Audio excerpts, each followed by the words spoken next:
मुंबई की एक बड़ी खबर आपको बता दें। मालेगांव ब्लास्ट केस में बड़ा फैसला सामने आ गया है। एनआईए की विशेष कोर्ट ने अपना फैसला सुना दिया है। साध्वी प्रज्ञा समेत सभी आरोपी बरी कर दिए गए। ये बहुत बड़ा फैसला, 17 सालों का इंतजार खत्म हुआ। मालेगांव ब्लास्ट केस में 6 लोगों की जान चली गई थी, कई लोग घायल हुए थे।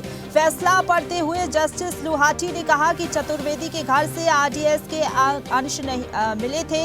कुछ आरोपों को नकारा है, कुछ आरोप माने हैं। बाइक साध्वी की थी, इसके कोई सबूत नहीं मिले। कोर्ट ने साफ तौर पर यह कहा है, यानी कि सबूत का अभाव रहा, जिसके चलते कोर्ट ने अब सभी आरोपियों को बरी कर दिया। ये बहुत बड़ा फैसला, क्योंकि आज के दिन का इंतजार था साध्वी प्रज्ञा सिंह ठाकुर को, इसके साथ ही सभी आरोपियों को कि कोर्ट क्या फैसला सुनाएगा।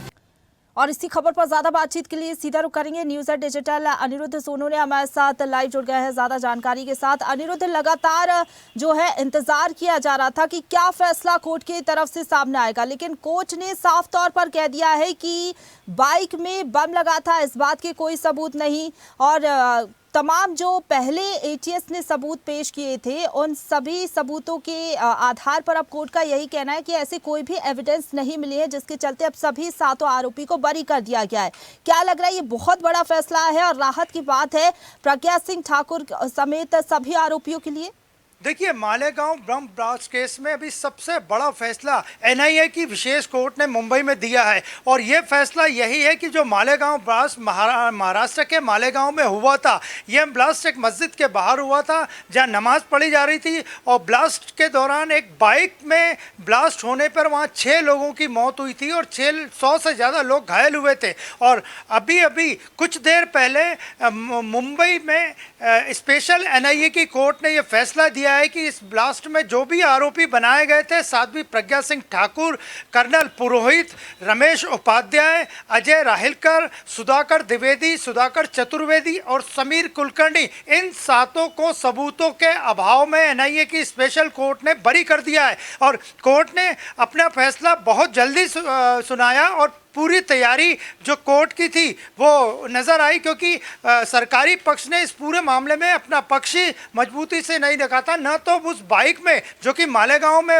रखी गई थी जिसमें ब्लास्ट हुआ था, आरडीएक्स के कोई सबूत मिले, एटीएस की और एनआईए की जो रिपोर्ट थी वो अलग अलग पाई गई। इसके बाद बम बाइक में रखा था कि नहीं, इस पर भी रिपोर्ट ठीक नहीं थी।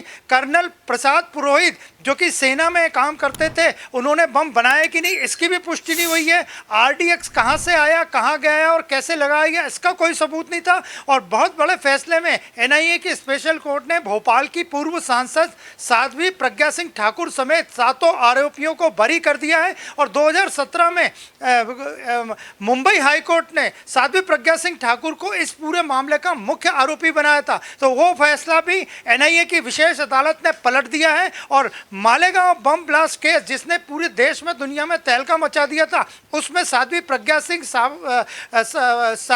सिंह ठाकुर समेत 7 आरोपी जो कि हिंदूवादी विचारधारा के बताए जा रहे थे को कोर्ट ने बरी कर दिया है। बिल्कुल अनिरुद्ध, लेकिन अब ये जो पूरा मामला है, इस फैसले के बाद एक अलग एंगल नजर आ रहा है और जांच होनी चाहिए इस बात को लेकर कि अगर साध्वी प्रज्ञा सिंह ठाकुर की वो बाइक नहीं थी तो किसकी बाइक थी, क्योंकि ब्लास्ट तो हुआ है। ब्लास्ट अगर इन आरोपियों ने नहीं किया तो किसने किया? साथ ही साथ एटीएस चीफ जो हेमंत कटकरे ने जो सबूत पेश किए थे, तो क्या कह सकते हैं कि पहले एटीएस ने जांच की, फिर एनआईए ने जांच की, कई जो सबूत थे वो भी पेश नहीं हुए और कई गवाह भी पलटे। तो ऐसे में ये जो फैसला सामने आया, ये बहुत बड़ा फैसला है। लेकिन अब जांच का विषय ये भी है कि बाइक में अगर नहीं बम लगाया गया था तो बम कहाँ पर प्लान किया गया, ये भी अब जांच का विषय है। देखिए, जहां तक बात करें इस पूरे मामले की जांच की, तो जब साध्वी प्रज्ञा सिंह ठाकुर इस मामले में महाराष्ट्र की जेल से छूट के भोपाल आई थी, वो कुछ समय तक भोपाल की जेल में भी रही थी। यहां उनके जो पैरों में चोट लगी थी उसका इलाज पंडित खुशीलाल आयुर्वेदिक हॉस्पिटल में हुआ था, वहां भी वे हिरासत में ही जेल में ही थी। और उन्होंने एटीएस चीफ जो हेमंत करकरे पे कई आरोप भी लगाए थे कि हेमंत करकरे ने साध्वी यानी मेरे सहित कई लोगों को बेवजह बजरंग मालेगांव ब्लास्ट में फंसाया है। वो बार बार अपने बयानों में मीडिया के सामने बात लाई थी कि हेमंत करकरे जो कि मुंबई ब्लास्ट में जिनकी मौत हुई थी उन पे कई आरोप साध्वी प्रज्ञा सिंह ने लगाए थे। और आज की जो एनआईए के स्पेशल कोर्ट का फैसला है उसने साध्वी की बात को सच साबित कर दिया कि वो इस पूरे मामले से निर्दोष थी। उनके साथ कर्नल पुरोहित, रमेश उपाध्याय जो कि सेना से जुड़े हुए थे, इसके अलावा अजय रायरकर, सुधाकर चतुर्वेदी, सुधाकर द्विवेदी और समीर कुलकर्णी, ये सभी लोगों को एनआईए की स्पेशल कोर्ट ने बरी कर दिया है। और इसका मतलब साफ है कि जो मालेगांव में ब्लास्ट हुआ था वो हिंदूवादी संगठनों ने या हिंदूवादी संगठनों से जुड़े लोगों ने, जिनमें साध्वी प्रज्ञा सिंह ठाकुर शामिल थी, ने नहीं किया था। और इन 17 सालों में प्रज्ञा सिंह ठाकुर इस 5 साल भोपाल की सांसद भी बनी। और भोपाल की जब वो सांसद बनी तो उन्होंने कांग्रेस के उम्मीदवार दिग्विजय सिंह को, जो अक्सर साध्वी पे सवाल खड़े करते थे, उन्हें बड़े मार्जिन से हराया था। इसके बाद वे 5 साल तक भोपाल की सांसद रहीं। लेकिन इस फैसले ने न केवल साध्वी प्रज्ञा सिंह ठाकुर को राहत दी है, बाकी उन सभी हिंदूवादी ताकतों को भी राहत दी है कि जब ये आरोप लगाए गए थे तो सैफरन टेरर का मुद्दा भी पी चिदम्बरम ने, जो उस वक्त केंद्र सरकार में मंत्री थे, उठाया था। और सैफरन टेरर न केवल भारत भर में बाकी दुनिया भर में हिंदूवाद को बदनाम करने की एक साजिश बताई जा रही थी। तो साध्वी प्रज्ञा सिंह ठाकुर और 7 आरोपियों की एनआईए कोर्ट से जो उन्हें बरी किया गया है, उससे हिंदूवादी ताकतों को बड़ा बल मिला है कि सैफरन टेरर के जो आरोप लगाए जा रहे थे वो पूरी तरह से गलत थे। और सैफरन टेरर के आरोप लगाने वालों में पी चिदम्बरम के साथ कांग्रेस के राज्यसभा के सांसद दिग्विजय सिंह भी शामिल थे। बिल्कुल साफ तौर पर लगातार उनकी तरफ से ये कहा गया कि साजिश के तहत उनको फंसाया जा रहा है। और हालांकि 17 सालों बाद ये बहुत बड़ा फैसला अनिरुद्ध, लेकिन अब क्या लग रहा है आगे क्या होगा? क्योंकि कुछ सबूत है भी, कुछ सबूत नहीं भी हैं, तो अब आगे जांच का दायरा क्या हो सकता है? देखिए, जिस बाइक की बात की जा रही है, जिस बाइक में आरडीएक्स लगाया गया था और वहाँ जो नमाज पढ़ के लौट रहे थे वहाँ ब्लास्ट हुआ और ये घटना हुई, वो बाइक उज्जैन के आसपास की बताई जा रही थी। सुनील जोशी जो कि हिंदूवादी संगठन के कार्यकर्ता थे, वह बाइक उन्हीं की बताई जा रही थी। उसी बाइक के आधार पे जब कड़ियाँ जुड़ती गई तो जैसे भी कहानी बनाई गई थी, जो कि कोर्ट में गलत साबित हुई है, वो सीधे एटीएस तक और एनआईए तक पहुंची, जिसमें साध्वी प्रज्ञा सिंह ठाकुर के साथ कर्नल पुरोहित का नाम था, समीर कुलकर्णी का नाम था और अन्य मिला के कुल 7 लोगों का नाम था। तो वो बाइक की थ्योरी पूरी तरह से गलत साबित हुई। उस वक्त भी कई मीडिया रिपोर्ट्स में उस बाइक जो कि उज्जैन के पास से मिली थी, मध्य प्रदेश से पूरा मामला ये पकड़ में आया था, ऐसा कि एनआईए और एटीएस ने दोनों ने अपनी रिपोर्ट में लिखा है। इसमें भी, इन रिपोर्ट्स में भी काफ़ी अंतर है और कोर्ट ने, एनआईए की स्पेशल कोर्ट ने इसी आधार पर फैसला दिया और साध्वी प्रज्ञा सिंह ठाकुर सहित 7 आरोपियों को मालेगांव ब्लास्ट से बरी कर दिया। बिल्कुल, यानी कि साजिश का कोई भी एंगल यहाँ पर साबित नहीं हुआ है। लेकिन इतना समय कह सकते हैं अनिरुद्ध इसलिए भी लग गया, बहुत ज़्यादा लंबे समय हो गया, 17 साल कह सकते हैं कि एजेंसी, पहले एटीएस ने जांच की, फिर एनआईए ने जांच की और इतना ज़्यादा समय हो गया कि जो कोर्ट के जज थे वो भी बदल गए और जो सबूत है वो भी हमने देखा, कभी गवाह बदल दिए गए, कभी सबूत मिले, कभी सबूत नहीं भी मिले। और अभी जो एविडेंस मिले हैं उसके आधार पर ये जो फैसला सुनाया गया, तो कह सकते हैं कि इतना सालों का इंतजार और बहुत ज़्यादा हेर फेर भी हुई जिसके चलते इतना समय लग गया। देखिए, साध्वी प्रज्ञा सिंह ठाकुर बार बार अपने आप को शुरू से ही निर्दोष बता रही थी और यहाँ तक कि दोनों जांच एजेंसियाँ एटीएस और एनआईए, इनकी जो रिपोर्ट कोर्ट में, एनआईए की स्पेशल कोर्ट में जो सबमिट की गई, वो रिपोर्ट में भी काफ़ी अंतर दिखाया गया। इससे जांच पूरी तरह से प्रभावित होना माना जा सकता है और कोर्ट ने और अपने फैसले में स्पष्ट कर दिया कि मालेगांव ब्लास्ट से साध्वी प्रज्ञा सिंह ठाकुर समेत इन 7 लोगों को कोई लेना देना नहीं था। कैसे बाइक मिली, क्या आरडीएक्स कैसे आया, किसने बम बनाया, किसने ट्रेनिंग दी, इसमें कई तरह की थ्योरीज जो सामने आई थी वो सारी गलत साबित हुई और साध्वी प्रज्ञा सिंह ठाकुर सहित 7 आरोपियों को कोर्ट ने, एनआईए की स्पेशल कोर्ट ने मालेगांव ब्लास्ट से बरी कर दिया है।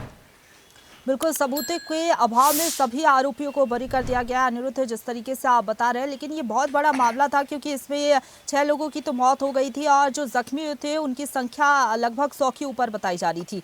तो ऐसे में अब जो एनआईए की जांच है वो अभी भी जारी रहेगी या फिर इस पूरे केस को क्लोज कर दिया जाएगा?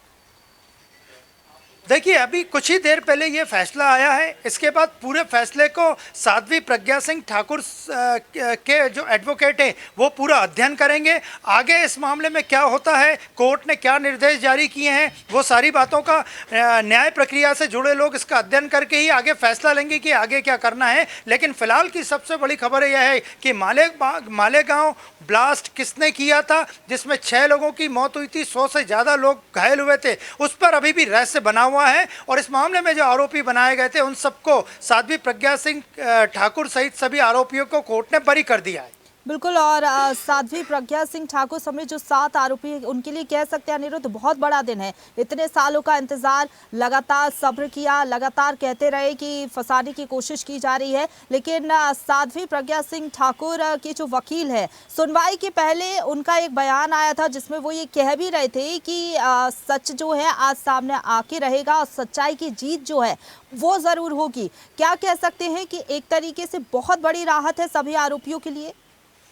जी बिल्कुल, क्योंकि इस पूरे मामले ने जब मालेगांव ब्लास्ट हुआ था और साध्वी समेत 7 लोगों को आरोपी बनाया गया था, जिनमें कर्नल प्रसाद पुरोहित और रमेश उपाध्याय, ये दोनों सेना से जुड़े हुए लोग थे, तो सेना की कार्य प्रणाली पे भी और सेना पे भी संदेह उत्पन्न किया था इस पूरे मामले ने। और इसके बाद कांग्रेस के नेताओं ने सैफरन टेरर का जो वक्तव्य दिया था, वो न केवल भारत भर में बल्कि पूरी दुनिया में यह मैसेज गया था कि साध्वी प्रज्ञा सिंह ठाकुर और जितने भी आरोपी हैं उन्होंने हिंदूवादी होने के नाते मस्जिद के बाहर या जहां नमाज पढ़ी जा रही थी वहां पे ब्लास्ट किया या करवाया। लेकिन कोर्ट के फैसले ने आज बड़ी राहत दी है और इस राहत से हिंदूवादी संगठनों को तो खुशी हो ही रही होगी। साथ में जो कांग्रेस के नेताओं ने, जिनमें पी चिदंबरम और दिग्विजय सिंह शामिल थे, उनके सैफरन टेरर की थ्योरी को भी पूरी तरह से गलत साबित कर दिया है। और कर्नल पुरोहित जो कि पचमढ़ी से ही जिन्हें गिरफ्तार किया गया था, इसके अलावा रमेश उपाध्याय वो भी सेना से जुड़े हुए थे,